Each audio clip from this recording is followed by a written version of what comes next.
Hello guys, in today's video I talk about how to fix Messenger video quality problem. So the answer is easy. Just go to the settings and then scroll down to the apps section.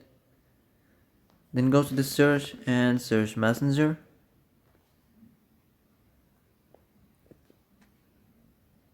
And now go to the storage, and here you will find this clear cache option. Click on it. Now you can go check it if it worked. If it didn't, you can try to restart your phone or turn on the airplane mode or the Bluetooth mode.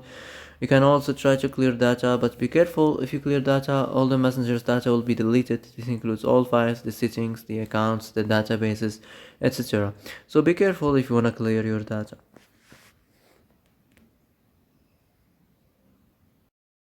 So that's it for today's video. I hope this is the answer you've been looking for.